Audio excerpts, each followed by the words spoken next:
Good evening, everybody. Welcome to another edition of the Sports Exchange Hockey Night in America, North America, all over the world. Watching this show, Mike Santos not here tonight because he's out there with the NCAA Wrestling Championships. No problem, Mike. Look forward to see you next Thursday night. Meanwhile, Mark Merday hopefully will be in here. He's out with his son's youth activity. More power to him. Great father involved with his kids. I'm really delighted to have the group that I have on tonight. Two new guys, Cody Spink and Mike Whitaker, and of course my longtime colleague George Eichhorn.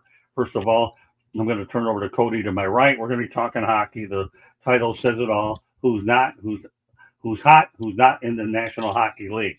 First of all, Cody, why don't you introduce yourself to the audience and give them an overview of what you're all about. So yeah, my name's Cody. I'm one half of Royally Quacked. I'm the quacked version of it. I've been a Ducks fan pretty much my whole life. I was actually a baby at the Ducks' first ever practice at the Honda Center, or the Pond back then.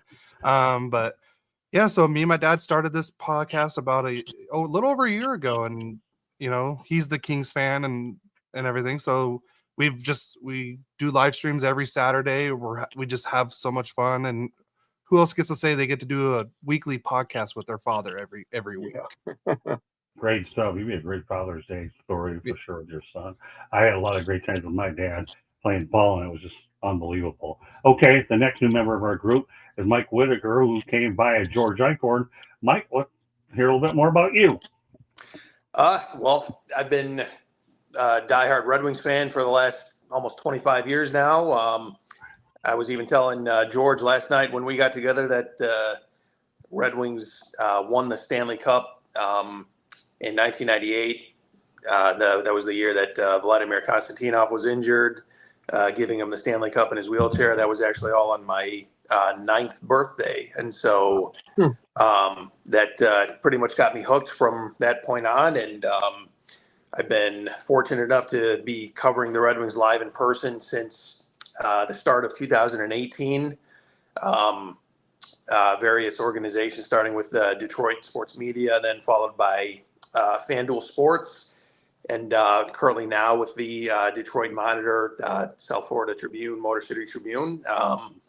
And I am just count myself to be extremely fortunate to be able to actually live out what I've always wanted to do, and looking forward to hopefully seeing some playoff games here sooner than later.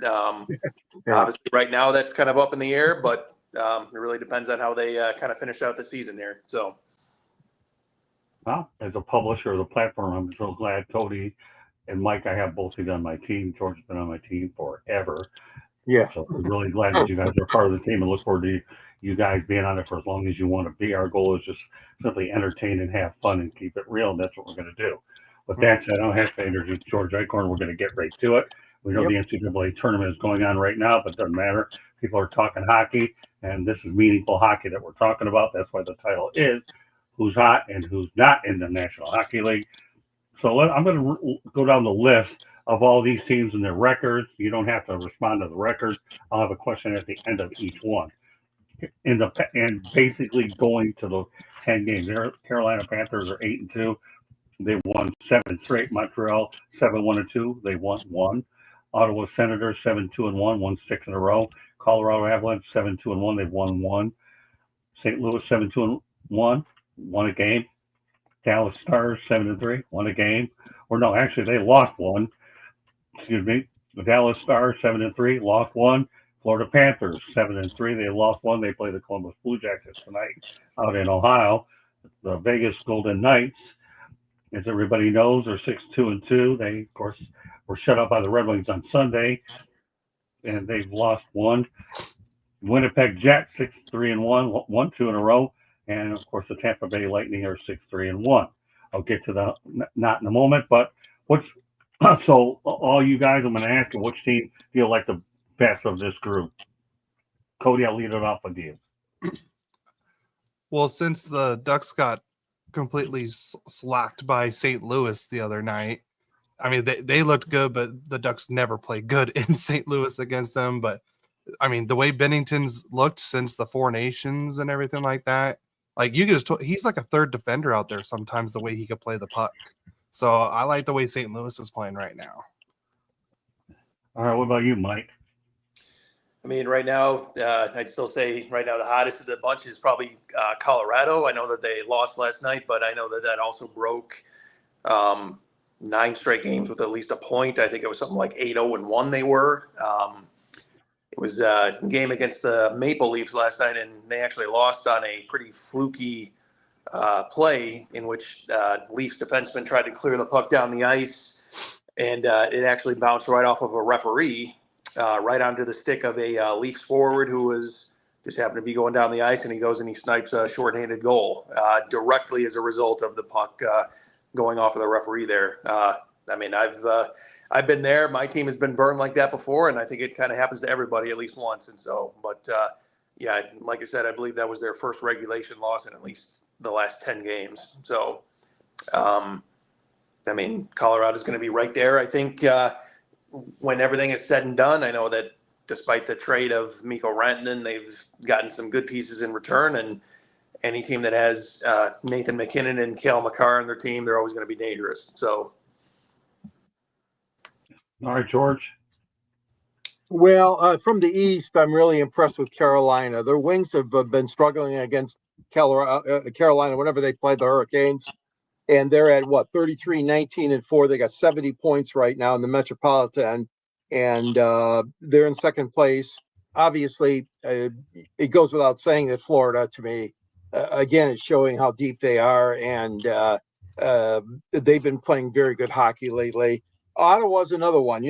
I didn't never counted out Ottawa, but they've really played well this year, especially, in the last month or so. And I really think that Ottawa is getting itself primed for a nice run here. There are so many good teams in the East right now that it makes it so difficult. Like for the Red Wings, after controlling that playoff wildcard spot, we'll get to them a little bit later. But to see all these other teams go above them or right at their heels makes it for really interesting hockey. Needless to say, the Red Wings, we'll talk more about that later. All right, let me go to the chat room real quick. Dr. Dor, who are these people? Cody Spink. He's royally quack. Okay, good quack. And he's actually works with the Anaheim Ducks and the LA Kings, father and son. And Mike Whitaker of the Detroit Red Wings. As for Mike Santos, he's actually at the NCAA Wrestling Championships. He'll be back next Thursday night. So Josh was going to ask, it's only appropriate, I guess. Can you give him a good quack? He's a good follower. So go ahead. Quack, quack, quack. I love that. Yeah, this guy's Joshua's funny. He's a character in the chat room. So there you go. I yeah, started Mike will laughing be back. at that. Yeah, Mike will be back next week, Josh. But there's a new guard. This hockey show's going to come on, and we're going to continue to make it better than ever. I'm going to bring in a lot of new faces to complement a lot of the old guard. As for my take on this whole thing, Carolina's playing awfully good. They really are. And as far as I'm concerned, Hi, Brian. Ottawa as well. So I would go with both of these two. I really would. Joshua, you're driving me nuts. We're trying to get to the quack. I'll get to the topic, but we'll give you that much because it is. All right. Well, Joshua, if you want to do a quick quack, I'm not doing it, but we got a duck here. It's okay. So to stay on point, I like Ottawa and Carolina. They're looking awfully good. Now, on the other side, let's talk about the coldest teams. Yes, the Detroit Red Wings are 3-7. In their last 10, Minnesota 3-6-1. They've lost a couple. Buffalo 3-6-1. Philadelphia 3-6-1. John Tortorella, he's going to do a decent job over there yesterday and Saturday doing it. San Jose 3-5-2. Unfortunately for the Red Wings, they lost a pair of their games to the Sharks. Chicago 3-5-2. Anaheim 4-6. Not such a good quack there, though. Right, Cody. And Seattle Kraken 4-5-1, 4-4-2 for the Rangers. And the Columbus Blue Jackets are 5-5. They've lost 3, and Chicago's lost 4. Okay, Cody, back to you on this one. But for John Tortorella, I think he's a great coach. I really, really do. I would say the coldest team. Sorry, I would probably give you a better quack if my Ducks were playing better, but and everything. But the last 10, they've looked bad. But the worst team I think that's cold is just Chicago. They just that locker room just looks really bad right now. Bedard got 2 straight games of 10-minute misconducts. something's going on there in Chicago, and it's not looking good. Yeah, Joshua, you're asking George and I, do I think the Red Wings are going to make the playoffs? I still believe they can, but they've got a lot of work to do. George, what do you think? Well, yeah, I mean, obviously they're still in the thick of things, and Mike will talk more about them too this show. But the schedule is just horrendous. I mean, it is the toughest schedule you could imagine. It just the comfort that we had or people had in Detroit is gone, which was sitting in one of the wild card spots for a good part of the season.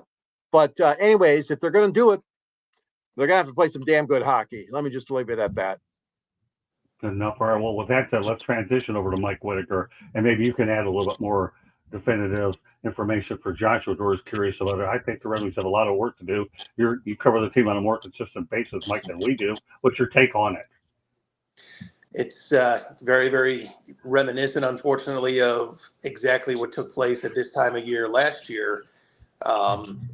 Last year, the Red Wings had a 9-point lead from the cutoff point going into the month of March, and then they lost 7 straight games to erase that. They didn't have they had maybe a 3 or 4 point lead from the cutoff point heading into March of this year. Then unfortunately they lost those back-to-back games against the Columbus Blue Jackets. Still not too happy about that missed high sticking call in the Stadium Series game, but that's part of the game. Unfortunately, bad breaks happen, but then unfortunately they proceeded to lose several more in a row, and also at this exact same time, unfortunately for Detroit, teams like Ottawa and Montreal are winning, and they've passed them in the standings, unfortunately. I guess the only good news is that for the Red Wings is that in so many of these losses, like about a little over a week ago, their 2-1 loss to the Senators, they completely outplayed them. They outshot them over a 2-1 margin. Just unfortunately could not crack Linus Ullmark. As opposed to so many games in their 7-game losing streak last year where they looked like they weren't even interested in being on the ice, unfortunately. Thankfully, that's not the case this time. In a lot of these games, they just simply lost despite playing well. But yeah, kind of like George said, they literally do have the toughest schedule in the NHL based on their opposition winning percentage. They did manage to get the job done against Vegas the other night, albeit Vegas was on the second of a back-to-back, but you got to take advantage of those breaks when you get them, and thankfully they did that. But then they played Washington pretty well through the first 2 periods, and then in the third period, Washington just managed to pull away. But yeah, these losses are coming at probably the worst possible time. It's not impossible for them to go back on another run like we saw them do under Coach Todd McClellan when the coaching change was made the day after Christmas. But it's certainly going to be a challenge right now. It looks like Elmer Soderblom might not be available for Detroit's next game. Obviously, Andrew Kopp's presence is missed right now. Unfortunately, he's done for the rest of the season. And it's like kind of the bottom line is that it's not impossible, but it's going to be a very, very steep challenge for them to make it into one of the final 2 wildcard spots. So let me add a couple things to it. Great points all the way around, Mike. First of all, Todd McClellan was a great in-season hire. He's going to be fine. I really do. Steve Yzerman's going to have to, at some point, he's going to be held accountable. I understand patience, but taking patience to a certain extreme with Chris Ilitch, who recently was voted as the 27th worst owner in the NHL, to me is like a little bit of a backstab when you look at his father, Mike, who was always an elite owner. The window is closing on Patrick Kane, Alex DeBrincat, as well. And another guy who I think will be on the firing block if they don't figure it out too is Peter Laviolette of the Rangers. This team is looking very, very lifeless. And of course, you mentioned Andrew Kopp. So there's a lot of moving parts to the whole thing. The Red Wings need to get it together, and they need to get it figured out. So I guess I'm going to ask you guys the same type of question, only in a different way. Leading off with you, Cody, which one of these teams, if any of them, figures it out? Just give me one. The cold is going to hot? Yeah. Who figures it out of I'm this group? I mean, I kind of hope Detroit, because it would be nice to see Detroit back in the playoffs. But I want to see Columbus though. But it would be just a great story what they've gone through this year and everything like that. I feel like they would be the ones to get hot next. What about you, Mike? It is kind of hard to argue with the Blue Jackets pick. I know that for a while they were pretty hot, including those back-to-back wins over the Red Wings. I mean, I guess I can kind of just submit my homer vote for that. I certainly hope that it's Detroit, because I think that even hockey fans who don't like the Red Wings agree that the NHL is better when the Red Wings are good. I mean, I'm not a Chicago Blackhawks fan at all, but I felt the NHL was much better when during their recent glory years, when they kind of resurrected themselves from the dead essentially and were one of the most dominant teams in the league. It's always great to see an American Original Six team enjoying success. And, the fans of Detroit, most of them who are old enough at least, remember the great years with all those teams in the late 90s and early 2000s. And it's well past time to get playoff hockey back in Detroit here. So hopefully they're able to shift it into another gear here and just overcome running the gauntlet here, even though it is the toughest schedule. But fingers crossed that they can overcome that. Okay, let's put the chat with Joshua Panthers cold last few games. They went through this rough patch last season, looking much better than that. Of course, they're playing Red Wings need them actually the Panthers to beat the Columbus Blue Jackets. So you have a lot of Red Wings fans pulling for the Panthers tonight for sure. Or as a home of hockey, well, right now they're defending Stanley Cup champions, so they are pretty hard to argue against Joshua's point. As far as George, go ahead. You answer it, and then I have a follow-up, and then we'll proceed. Well, if it's not the Red Wings, I guess the team that I would hope is Montreal, but it's going to be really hard for them. But, we're getting back to this whole thing about what you guys talked about earlier. You talked about Chicago, talk about Detroit, talk about Montreal. We're talking about proud franchises, the Bruins and the Rangers. What's going on? There's so many of them that are wagging their tail between their legs, or whatever that saying is. I really, really think, though, that out of all those teams, if it can't be Detroit, heck, I'd like to see Montreal in there. Yeah, but Montreal's the team that's hot, George. I'm talking about who's not, who figures it out. I know that my hearing aid, by the way, I know that my hearing aid came in today. I might have to send them back to Detroit and put them in your ears. Oh, yeah, let me adjust mine a little bit here. All right, well, go ahead. Figure it out. Icorn, answer the question as it was stated to you. Really? Seriously? Really? Everyone to hear it. Go on, Icorn. Yeah, okay, I'll give you one. The New York Rangers. Okay. There you go. The Rangers then. I'll go with the Red Wings, but I'm going to go with Columbus only because once upon a time Mike Babcock was hired and fired as quick as he could get. So there's a Mike Babcock. Don't worry, Joshua. As soon as I get it, you and I are going to meet up and you'll get yours. I'm waiting for mine. How are you going to get yours? I don't have mine. So there you go. Now you'll get your hat. Just keep chatting, Joshua. You're on fire tonight. Nobody's ignoring you. You're making too much sense for anybody to ignore you tonight. So you're technically the unofficial fifth person out here in the big house. We'll go to one more topic. So I'll go with the Wings, but I have to go with Columbus. Of course, I think Matthew Goudreau, passed away. So I think that's another. Yep. Matthew Goudreau and Johnny Goudreau both died. So for the Goudreaus, it's a big motivating factor, obviously, with the emotions involved. Sure. Yeah, so the Goudreau factor, put them both in there. Last topic before we go to a station break. And while you're on, Joshua, you might as well comment on this one, too. The Florida Panthers, Sam Reinhart has 1 goal in his last 17 games, had 31 goals in the first 54 games of the season. Can he bounce back for the playoffs, Mr. Spank? Oh, I mean, the guy that scored the Stanley Cup clinching goal last season, I think he can easily come back from that. I mean, you got Kachuk out, you got Marchand out. I mean, yeah, I think he's going to bounce back once everyone's healthy, and when Ekblad comes back from his suspension, I think they're going to be up and coming and be the team to beat out of the East. So yeah, I think he'll definitely bounce back. I got to go to this one that Joshua Dorhane tonight. Question for the panel: when you order wings, do you prefer flat, drumsticks, or combo? I don't like answering these questions after I've had dinner, but I'm going to allow this one tonight. Me personally, I like the drumsticks. Yes. What about you guys? Probably easier. I to like eat. Okay, I like drumsticks too. there you go. There you go. Yeah, I'm there's your question. drumsticks. That's your one food question that you slipped in here, Joshua. No big deal. All right, Mike, you can proceed with the Reinhardt question if you'd like. Does he bounce back? It's, well, kind of building on your point, it's pretty hard to not only count out a guy who scored the Stanley Cup clinching goal, but also scored over 50 goals last year. And so I think once the playoffs begin, obviously the Panthers have been to the finals 2 years in a row now. They know what it takes to reach the mountaintop. And so obviously they're going to be counting on their top players to carry them, especially in the absences of guys like Matthew Tkachuk and Brad Marchand. Reinhardt would be my pick for the next best player on their team. And there's really no reason to believe why he can't just kind of shift into playoff mode as soon as they start here.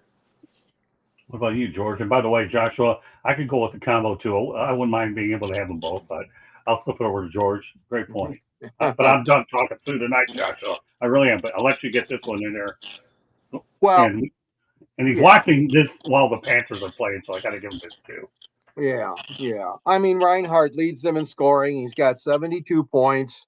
He's got 33 goals, 39 assists. Yeah. I mean, even if he's in a slump right now, he's been there before. He's got the experience. He's got the playoff down pat, the playoff pressure, whatever you want to say. So yeah, I think he'll come back. And Reinhardt, and like I said, Florida is one of the favorites to go back to the finals again, as far as I know. As far as I'm concerned, they got a great chance. I don't have to stick up for Reinhardt. All I'm going to say is he played a lot of hockey in the last year when you had the Four Nations. The Four Nations wasn't like an NBA All-Star game. These guys play physical. These guys don't mess around when they play these All-Star games. The NBA All-Star game, you want to play patty cake, baker's man. There you go. You can do it. They don't do that in the NHL. They actually play hard. There's no such thing as load management. These guys get beat up and they get underpaid to do it. So he played a lot of hockey. I do believe he'll bounce back. And just like I'm going to bounce over to a station break with Candy, I'd like, go ahead, Candy.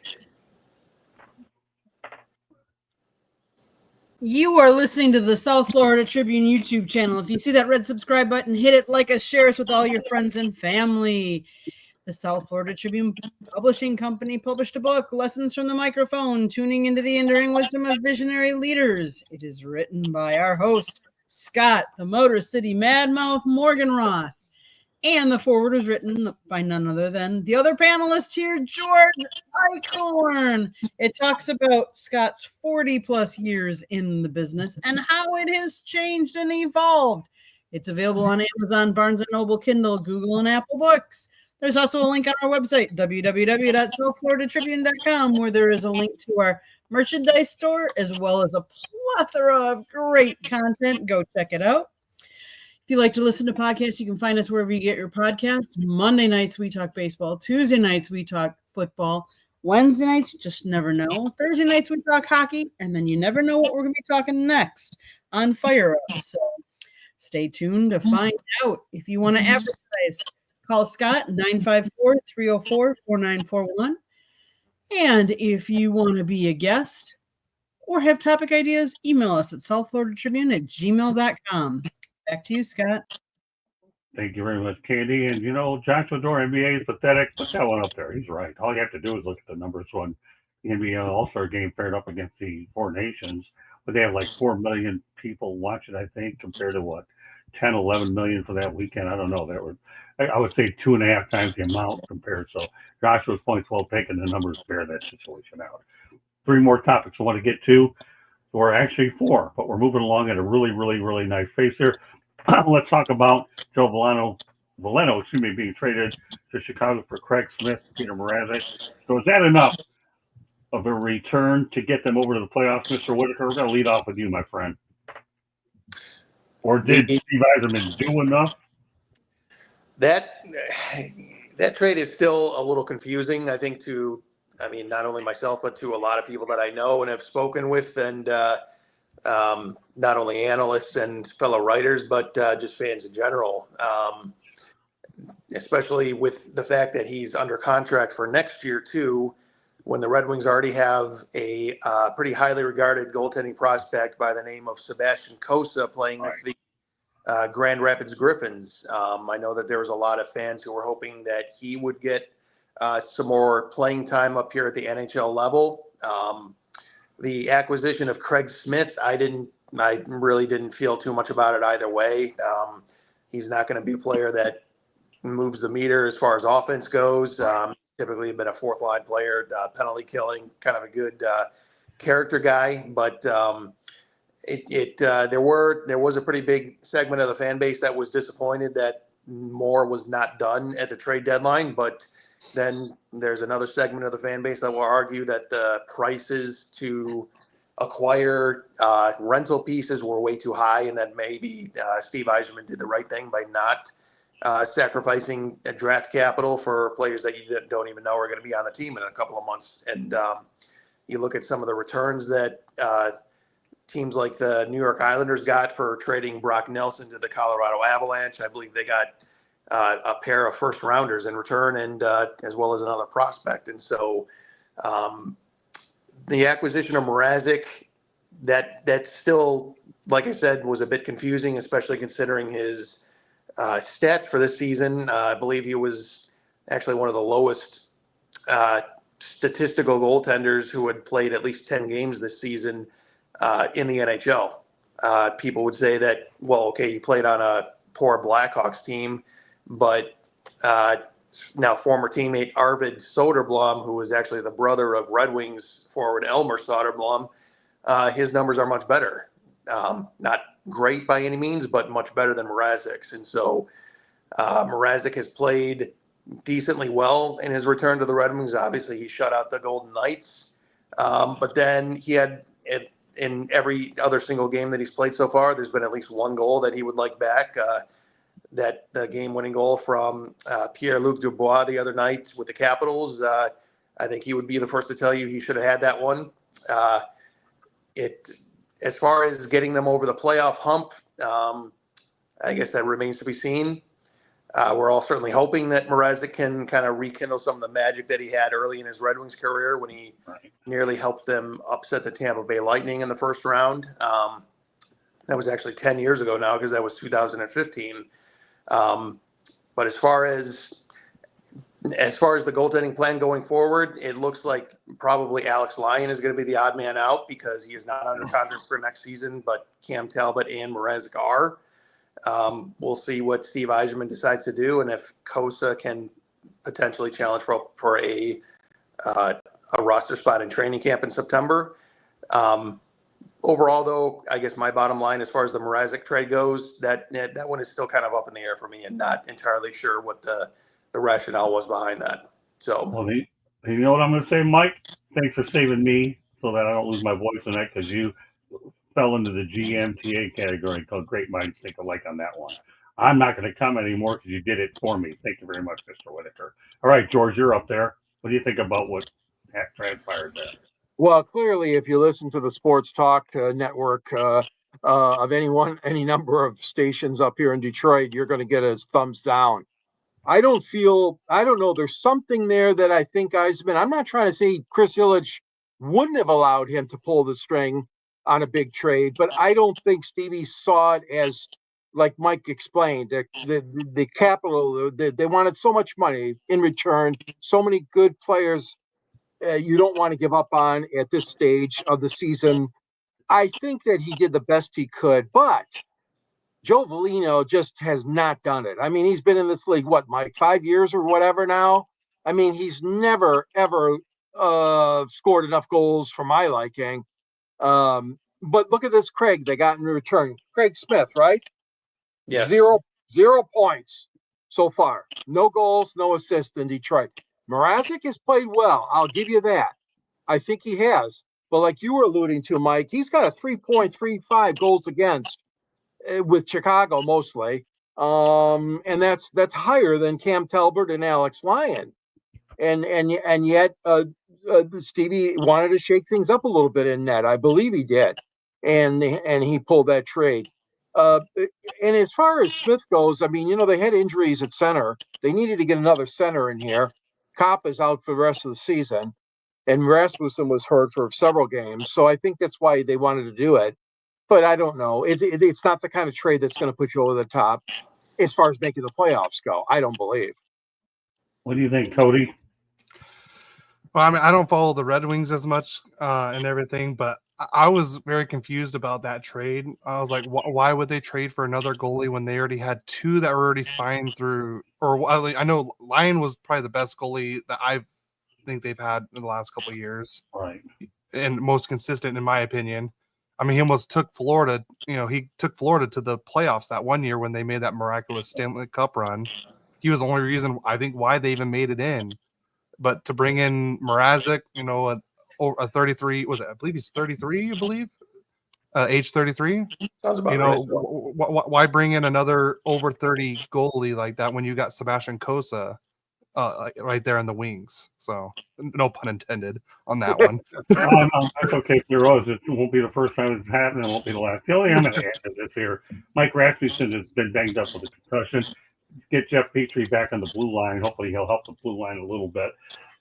And I think that Mrazek was brought in for insurance, as really was. It kind of reminds me a little bit of Kyle Allen, right, with Lions when they just picked him up as a backup to or Goff. I think Mrazek was brought in for insurance, knowing that Lions could walk in. Ideally, you hope and pray that Coach is ready to be the number one guy next year. So each and every one of you guys covered it well. All I'm doing is just filling in. This one is next topic strictly for Mike Whitaker. Okay, you wrote a story for us about the Red Wings when they snapped their 6-game losing streak against Buffalo, and then they won against the Vegas. Right. What was the attitude around there when they finally got that losing streak done? They followed it up with a win against Vegas. And I know we talked about it, but I'm going to leave the floor with you because this is a solo topic. We'll do these once in a while, especially since Mike writes for us. And what I'm going to do every time he comes on the show, he's going to have a solo topic of his own, so he can actually go ahead and explain what he wrote about. So go ahead, Mike. The floor is yours. Do the Red Wings still have a little bit of hope, knowing that at least they got that losing streak out of the way? They do get the Knights on Saturday night, and they're going to be a rested club. Well, they did finally break that losing streak against Buffalo, and unfortunately followed that up with a loss their next game. That was against the Carolina Hurricanes. I think we've all watched Hurricane games in the last couple of years, and their style of play is that they get the lead and then they just completely suffocate the life out of you. The Red Wings could not get anything going as far as offensive pressure. Had a hard time getting the puck out of their own zone and even maintaining control of the puck. And that's just how Carolina plays against their opposition. Detroit then returned home and then did pick up that win against Vegas. They certainly looked good against the Golden Knights, and that was encouraging. Even though Vegas was certainly a little fatigued. I believe that was their third game in the last 4 nights and second of a back-to-back. But, that's just the NHL schedule. You got to take advantage of it when you catch a team on the second of a back-to-back. And so, this time, kind of like you mentioned, Vegas is going to be much more ready for them when they hit the ice on Saturday. Unfortunately, kind of like we mentioned before, the Red Wings do have to run the gauntlet here in terms of the strength of schedule. It is the toughest in the league. There's a lot of people who say that the win against Buffalo, that really doesn't mean much because they're one of the worst teams in the Eastern Conference. Obviously, it was very good for their confidence just to kind of get the monkey off their back, basically, to finally get 2 points in the standings. And they had been stuck on 66 points, I believe it was, for at least 2 weeks. It was good to finally kind of move off that number and gain some more ground in the Eastern Conference standings.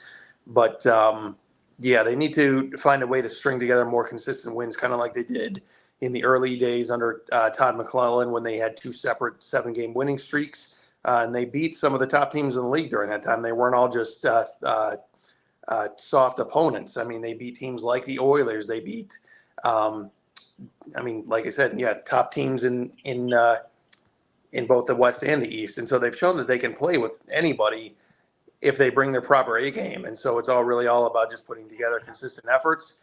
If they can manage to do that, then they can be right there at the end of the season. But with their current health situation, it's going to be a challenge. So I guess we'll have to see what happens. Great points all the way around. Goaltending, they need that. They need to get healthy, but they need to next man up, is what they always say. 2 more tops to go. We're on a real good roll. My name is Scott Morgan, Rock Motor City Man. I'm pleased to be joined by Cody Spink, who resides in Southern California. Mike Whitaker back in Motown.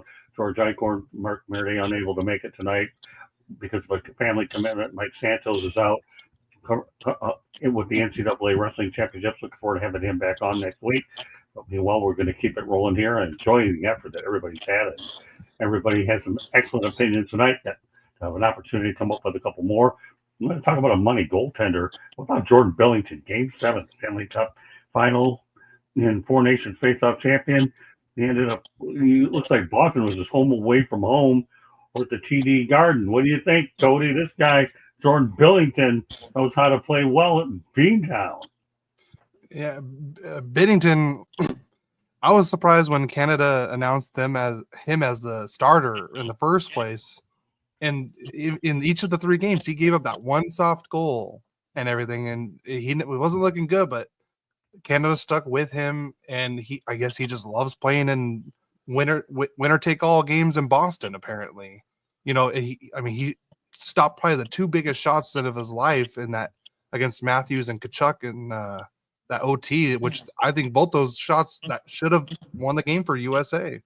But he came up big, and sure enough, you can't leave McDavid open in the middle to let him score that winner like that. But yeah, like I said, he's like a goalie and a third defender out there, the way he handles the puck and he can pass and move it. So he's you either love him or you hate him, and he's one of those goalies. But I guess I give respect to him. Like he makes the big saves when you need him to. You're going to stop Austin Matthews and Connor McDavid. You're doing that's pretty good work, Mike. Certainly it was a frustrating night for myself rooting for Team USA there. I certainly felt a little strange rooting for both Matthew and Brady Tkachuk because they play in the Red Wings division and they are just absolute pain in the you-know-what to play against, but they're the kind of players that you would love to have on your team. And so, Binnington, it really seemed like goaltending was going to be the weakest link for Canada, and ultimately it turned out to be probably their biggest strength ultimately in the end. And so, speaking of playing in TD Garden, though, both Austin Matthews and Mitch Marner, I saw a stat, I believe they were a combined 0-8 as teammates with the Maple Leafs in winner-take-all games in TD Garden. One of those streaks had to break, and so now it's Austin Matthews that still has the goose egg next to him playing in Game 7 style situations in Boston. All those Game 7 losses to the Bruins with the Maple Leafs, and then obviously the disappointing loss to Canada with Team USA in the Four Nations. And so something about playing in certain buildings that really seems to agree with some players, and like Jordan Binnington, and seems to not agree with other players, like players with the Maple Leafs, unfortunately for them. So, what about you, George? Well, yeah, I mean, you look at his stats. Okay, this year he's 21-21. So he ranks 21st among goalies with the win-loss. His goals against ranks 31st, and his save percentage ranks 34th in the league.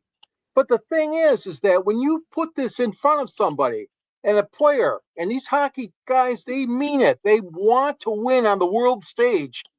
I give them credit for that. Like you said, Scott, I put them right at the top of the list as far as the desire to win for their country or the desire to win in the All-Star game or whatever the challenge is out there. And here's a perfect example. Binnington, 31 years old, from Richmond Hill, Ontario. And I just gave you the stats. He's not among league leaders in goaltending. Don't get me wrong. He's steady, and he is playing for a weaker team, St. Louis, this year. But look at what he did in the postseason. Four Nations. I mean, it's just incredible. I mean, guys like him rise up because there's something inside here. There's something inside here that says, I want my country to win. And God, I love that stuff when these hockey players do that. I really do. Yeah, I wanted USA to win, but hell, if they couldn't do it, my neighbor to the south, Windsor, Ontario, did it. Or Ontario. Yeah, it's really weird to Canada's south of Detroit. I think the word you're looking for, George, is he has that dog in him. That's what he has. That He has dog. that There dog. you go. Thanks, Cody. Yeah.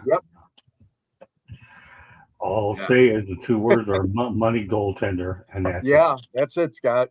So we'll get this show done on a quick note, and I'm talking about Jonathan Quick, who was extended by the New York Rangers 1 year, $1.55 million. You talk about a money goaltender with the Kings. Cody, you know more about him. What do you think about Jonathan Quick's career? He's going to end it with New York, but he had a fine run up with the LA Kings. Well, I mean, I think he's easily probably the best goaltender ever in LA Kings history. 2 Stanley Cups, a Conn Smythe, 3 All-Star game appearances, I believe, too. I mean, what else can you say about Jonathan Quick in LA and, his quick little stint in Columbus, and then wins another Stanley Cup with Vegas, and now he's backing up Igor. But I mean, when Igor was struggling, he took over, and he was helping the Rangers, I believe, last season for that their President Trophy run that they had, and he's from Connecticut, so he's pretty much home. So, and I believe the Rangers was his hometown team too growing up. So, I mean, I don't blame him for wanting to stay East Coast, and especially on a team like the Rangers. And he doesn't have to be the guy there either. So, and in my opinion, he's probably easily a first ballot Hall of Famer. By the way, JD White will be on Fire Up, which Dustin will follow us here on the Sports Exchange. Some thoughts about Jonathan Quick, Mr. Whitaker. Excuse me. I would say he's going to go down as the greatest American-born goaltender to play. Right. I know that he certainly played probably the biggest role in helping the Kings win their first Stanley Cup back in 2012, and has been a very good goaltender ever since.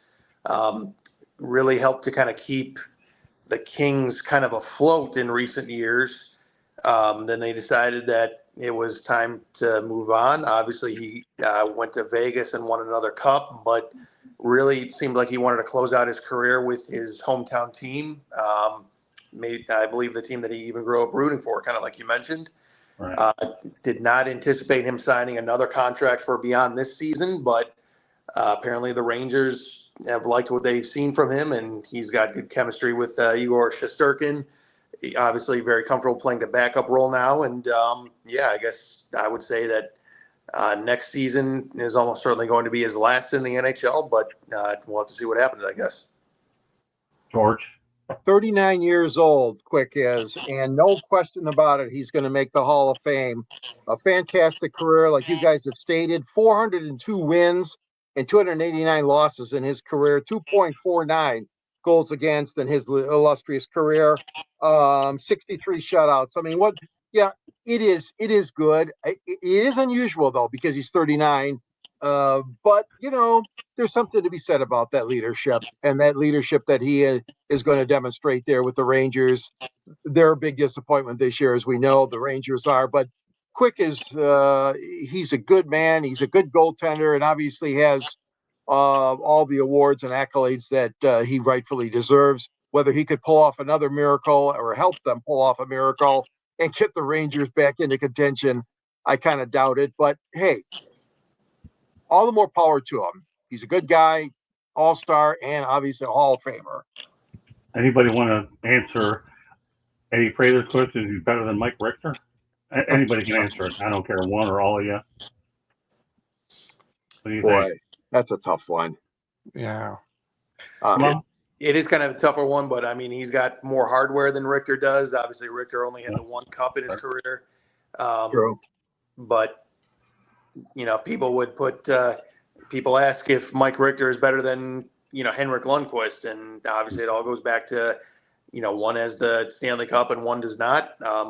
But Jonathan Quick has 2 as a starter and 1 as a backup. And kind of like George mentioned, well over 400 wins. I would ultimately, obviously Richter was one of the great American goaltenders, but ultimately if I had to pick, I would go with Quick's overall body of work. The only thing I'm going to say about it is Jonathan Quick in LA, I don't think a lot of people on the East Coast know about him a lot, albeit he's got the hardware. When you talk about him compared to Martin Brodeur, for example, more people know about Brodeur because of the East Coast presence, or the Roberto Luongos and people like that. But Jonathan Yeah, Quick yeah. has put together a really good career, but he's on the West Coast. You go to the West Coast, they don't know about you. They don't see as many of your games because you're on the West Coast. Martin Brodeur, Roberto Luongo, the list goes on and on. Uh, Anybody that gets over 400 wins in the NHL at some place, to me, has had an excellent career. Great stuff all the way around. And if the Rangers are able to sign him for $1.55 million, he worships and likes him. And you have a great 1-2 punch, more power to him. Great show tonight. Glad, once again, Sports Exchange. My name is Scott Morganroth, Motor City Mad Mouth. Please be joined by Cody Spink, Mike Whitaker. Both of those two guys are going to be on for sure in the future. So look for them. This is part of the new breed that we have on the Sports Exchange on Thursday night as we continue hockey, and then along with Mike Santos. And I'm always looking for more and more guests to complement what we currently have. So look at the goalies that was in Richter's era. You can come up with a list, Eddie, next week. We'll be more than happy to run it, but you're definitely right about that, George. So really nice show with these two guys. I love fresh blood on this. Yes, very good I job. really do. And Cody and Mike have done an outstanding job tonight, and I hope Mike Santos have a good time. Mark Meriday, when you do get back on, you're going to be impressed with these two guys. These guys are awfully good. And Mike, what can I say? Your writing is fantastic. So with that said, we'll go to one more station break. Candy, then we'll let everybody get out of here. And after they let everybody know, they get over themselves. Go ahead. Great stuff. South Florida Tribune Publishing Company published a book, Lessons from the Microphone, Tuning into the Enduring Wisdom of Visionary Leaders. It is written by our host, Scott, the Motor City Madmouth Morganroth, and the foreword is written by George Eichhorn. It's available on Apple, Google, Kindle, Barnes & Noble, and yes, why can't I think of Amazon, all those places. There's also a link on our website, www.southfloridatribune.com, where there is a link to our merchandise store, as well as a plethora of other content. Great stuff. Scott writes, George writes. I take a couple of pictures here and there. Go check it out. If you like to listen to podcasts, you can find us wherever you get your podcasts. We also talk Monday nights, baseball, Tuesday nights, football, Wednesday and Thursday nights. You never know, except NHL and hockey is Thursday night as well. Following this show is going to be Fire Up. We're going to talk a little March Madness and a little NFL free agency. So if you like to listen to podcasts, you can find us wherever you get your podcasts. If you want to be on a show or have show ideas, you can always email us at southfloridatribune@gmail.com. And if you want to sponsor a show, call Scott, 954-304-4941. Back to you, Scott. All right. George and I went out there and gave our predictions, so I'm only going to go to Cody and Mike. All I want to know is your Final Four and who's going to win it. Lead out for you, Cody. Final Four for the basketball. Yeah, men's. We'll let you go, men's. Oh, I didn't follow anything with NCAA. Well, all right. basketball. Give me a winner. I don't care. Just give me a winner. Let's go Duke. Okay, fair enough. What about you, Mike? Honestly, I have not watched more than 10 minutes of college basketball in the last calendar year, honestly, and so I'll just I know that Duke has historically been good, and so I'll just go ahead and say that. Fair enough. Okay, yeah, I know you're busy covering the Red Wings. You're okay. All right, I want to go ahead and give us your winner, and I'll give mine for the audience that's listening for the first time. Well, it's going to sound like a setup, but that's who I picked. I picked Duke to win it all. And we'll see. I don't have Michigan State in the Final Four. I do have one Big Ten team in the Final Four, and it's a bit of a surprise, Maryland. But anyways, Duke is going to get it all. And I'm going with the Florida Gators. That's right. I remember that. Yep. Florida Gators. You did. Got to go with the Gators. They're the number one team in the country. I read their media releases all the time. Until somebody tells me they're not going to win, I'll go with the Florida Gators. But that's that Candy gave us. Station break. Cody Smith, one more time. Let everybody know they get a hold of you. Looking forward to seeing you on a future show. Go ahead, Cody.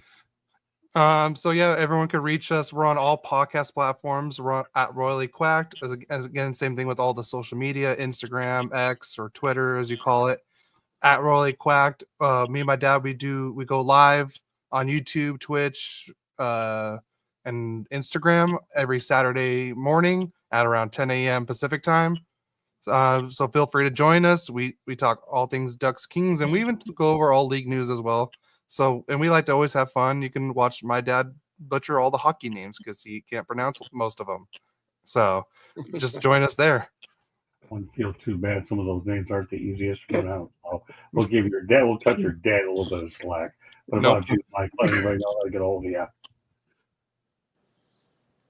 I had a laugh because I remember a broadcaster that Scott and I followed named Sid Abel. And Sid Abel, when he was working the radio broadcast, remember, Scott? There were so many of those European players, he didn't know how to say their names. And I brought a smile to my face when you said, Cody, about your dad. All right, Mike, let everybody know how they get a hold of you, my friend. My Facebook page, just simply my name, Michael Whitaker. I admittedly don't have too much of a presence on Twitter. However, I'm going to be working here in the next couple of weeks to try to increase that. Other than that, my email address, mwhitak2@emish.edu. And obviously you can just click on my, I believe, Scott, is it just clicking on my name on the, does it look like an author profile on the site there? What we'll do is you have a drop down box at South Florida Tribune. Look for his work there. You'll find it under contributors writings, I believe. Able to find it there. He writes as often as he wants, and he's awfully good at it, without a doubt. Looking forward to seeing the great things that both of you guys are going to provide. And as I said, the nice part about Mike and Cody, they represent the future of what we're doing on the frozen pond. Proud of both of you guys. Excellent effort tonight by both of you. George and I are very proud of you. We've seen a lot of younger guys, and you guys, to me, have unbelievable potential, and we're glad that you can show the whole world exactly what you've done. Great flow tonight. So I want to thank everybody for joining us on this edition of the Sports Exchange. On behalf of Cody Spink, Mike Whitaker, my name is Scott Morganroth and George Eichhorn, and we hope you can join us, and we'll see you next week. George and I will be doing 108 Stitches Baseball Talk on Monday night. Candy and Fire Up is next. Have a good night, everybody. Thank you very much for joining us. Have a great weekend. Bye now. Bye-bye.